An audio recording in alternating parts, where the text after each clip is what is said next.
Muito bom dia, quinta-feira, dia 25 de fevereiro, essa é a abertura do mercado com Márcio Bandeira. Antes, se você puder dar o joinha, eu agradeço bastante. E se você não é um vizinho do Distrito Financeiro, vem com a gente, se inscreve no canal, clica no sininho e recomenda para todos os amigos que são investidores, ou seja, o Brasil inteiro. Vamos para a abertura do mercado dessa quinta-feira, tá chegando o final de semana.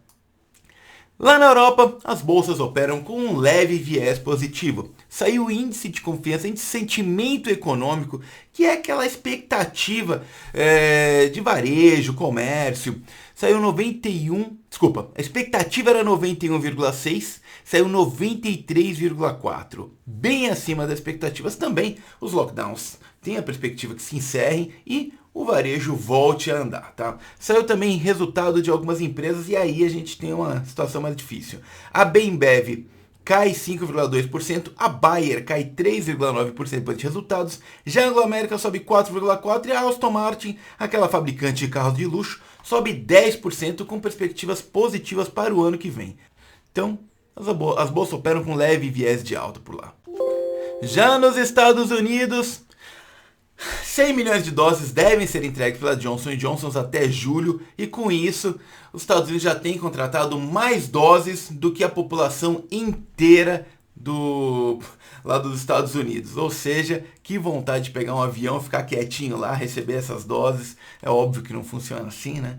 Mas que inveja branca Estados Unidos.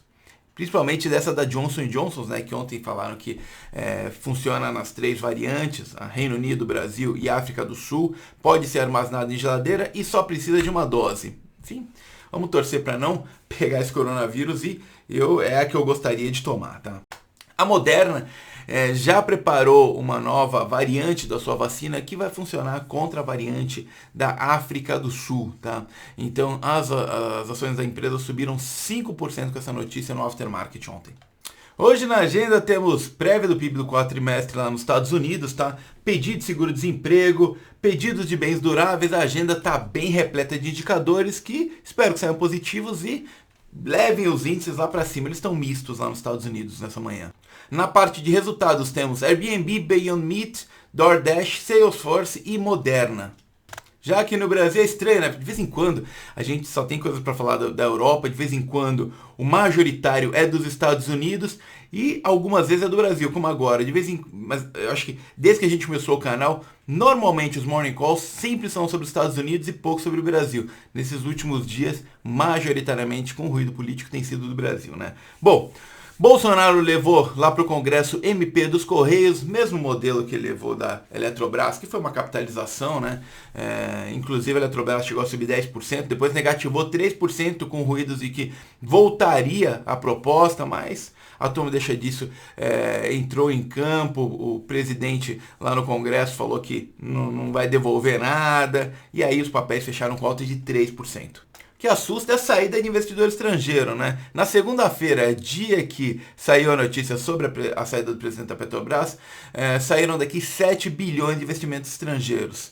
Já na sexta-feira, antes, quando teve todo aquele ruído sobre o reajuste da gasolina, já haviam saído 8 bilhões de investidores estrangeiros. Espero que agora, com essa calma política, a coisa volte. Ontem, Bolsonaro já elogiou Guedes, disse que ele é âncora do governo.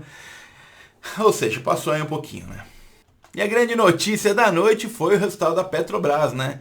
Que tapa de luva de pelica do Castelo Branco hoje às 10 horas da manhã vai ter uma teleconferência, ele vai estar presente, tá? E foi responsável aí, mesmo trabalhando de casa, por esse resultado, né? 60 bilhões no quarto trimestre, as expectativas em torno de 11 bilhões nesse último trimestre que foi divulgado, tá?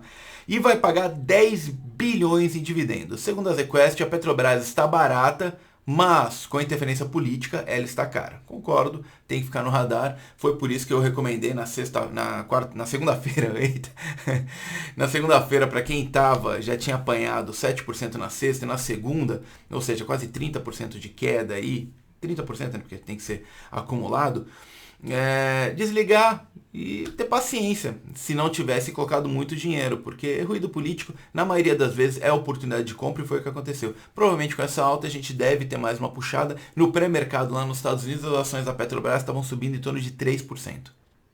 E o que tem segurado a nossa bolsa é a questão da PEC emergencial que está tramitando lá no Senado, né? Teoricamente ela deve ser desidratada, tem muito acordo político, tem muito ruído por baixo, porque pega funcionários públicos, pega militares. Então, foi deixada para a semana que vem, mas os investidores estão de olho nisso, é importante que ela consiga passar, para aí a gente ver se esse fluxo do estrangeiro volte, tá? Hoje temos resultado de Vale, estou pensando se eu monto uma posição para o resultado, não decidi, no fechamento eu digo se eu fiz ou não, mas estou pensando em fazer, né? A empresa realmente está dando um show e o preço do minério está lá no céu, olha a margem que ela deve ter. Vou pensar, vou refletir aqui sobre o que eu vou fazer. E hoje temos também BRF, Minerva, BMG, Burger King, EcoRodovias, Fleury, Localiza, Redditor e Sequoia, fechando o dia de resultados. Vamos dar uma olhadinha como fecharam os índices, como estão os índices dessa manhã. Destaque no pré-mercado, as ações da Carnival, de empresa de turismo, subindo 2,26 com a expectativa da retomada da economia. Tem caído os números de infectados e de novos casos nos Estados Unidos. Vamos voltar aqui para falar sobre os índices. Então, o Dow Jones nesse momento subindo 0,15%, Nasdaq caindo 0,59% e o S&P caindo 0,09%. Portanto, abertura mista lá nos Estados Unidos, com esses dados que vão ser divulgados hoje, pode ser que suba. Stocks Europe subindo 0,24%, o VIX subindo 3,75%, 22,17%, petróleo 0,36% e o Bitcoin caindo 1,76%, 49,204. Lembrando que essa questão do petróleo aí, a OPEP deve aumentar em 500 milhões de barris, 500 mil barris a produção no final desse mês. Vamos dar uma olhadinha nas últimas notícias. Ambev, lembrando que eu comentei do resultado da Ambev lá na Europa, que estava caindo 5%. Né? Aqui, a Ambev tem lucro de 6,8 bilhões, alta de 63%. Então, vou ficar no radar. E crescimento de volume vendido de 7,6% no Brasil. Esse resultado da Marco Polo também, lucro líquido de 90 milhões, queda de 57,22%. Eu estou começando a olhar para esse papel, ele está bem largado, né? Claro, com os resultados, não é de graça isso, mas eu vou fazer a lição de casa, começar a procurar relatório de research e avaliar se pode ser uma opção para mim. IGPM desacelera 2,53% em fevereiro, após 2,58% em janeiro. Pessoal, é isso. Espero que todos tenham um dia espetacular, que estejam com saúde, que as ações que vocês estejam comprando subam e a que vocês queiram comprar caiam, contanto que não esteja na minha carteira. E Stand clear of the closing doors, please. tenham um ótimo dia e até o fechamento. Um abraço.